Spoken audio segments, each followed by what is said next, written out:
My friends and I sometimes play a little game where we pick out the preppers in a public setting. And guess what? It's not that hard. Believe it or not, most of you are more obvious than you think. And if you're trying not to get noticed, then some of you are doing it wrong. So today we'll be looking at some of the things that we have noticed that some of you should probably think about if you're trying to keep things on the down low. Now let's go ahead and get started in no particular order. Number one, advertising on your vehicle. Yes, many of you straight up advertise who and what you are right on the back of your car or truck, because many of you like to put logos on your car that demonstrate your interests. Hunters often do this, gun enthusiasts do this, and 3%ers are great for this. They put that big Roman numeral 3 in their back window, and automatically anyone who knows what that means, and more people know what it means than you think, will know you probably have guns and gear in the car. Or if they followed you, then they would be led to guns and gear. And right now is when many of you are sitting there saying, I'd like to see someone rob my house. Fair enough, but just remember, you're not always home. All a clever thief has to do is wait you out. Number two, Batman syndrome. And what I mean by Batman syndrome is those preppers who have a ton of gear on their belts all the time, to where it almost looks like Batman's utility belt. If you're walking around with fanny packs and pouches and tools and knives all hanging from your belt all the way around, then people are going to notice you. I mean, a couple of things on your belt most people wouldn't think about, but when your belt is loaded, people will see it, and they will take notice. Number three, which ties in with number two, overdoing it with EDC bags. A lot of you like to carry an EDC or everyday carry bag with you wherever you go, just in case of emergencies. There's nothing wrong with that. It's a smart practice.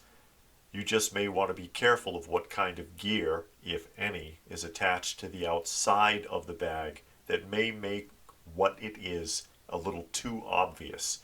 In fact, you may want to forego having too tactical looking of a bag altogether if you don't want people to realize what it is. Number four, open carry. First of all, you should have every right to open carry regardless of the many various state laws that try to restrict you from your rights. Every proper citizen should be able to carry open or concealed in any country so far as I'm concerned.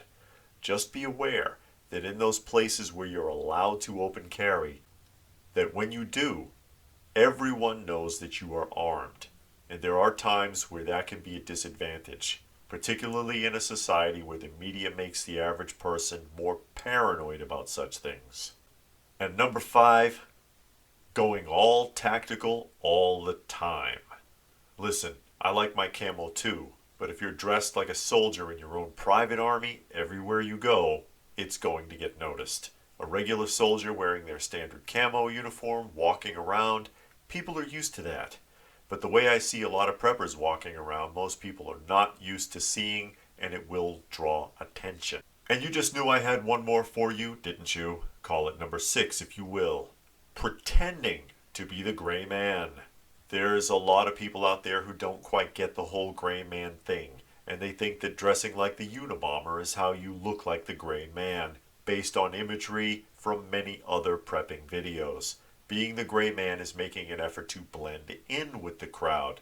Being the gray man is not walking around with an oversized hoodie in 90-degree weather with a big pair of dark sunglasses on. What that is conspicuous, and it will draw attention to you. So I hope you found this list helpful. If there's any items you would like to add to the list, feel free to post your thoughts in the comments section down below. If you would like to help the channel out, there are links for that down below, or you could simply let the ads run. You don't have to pay attention to them for them to count. Please do give the video a thumbs up. Always appreciated. Share it if you can and subscribe if you are new. Remember to hit the bell icon to be notified of new videos, and be sure to check out some of the other videos for more interesting content. That being said, As always, stay frosty, folks, and thanks for watching.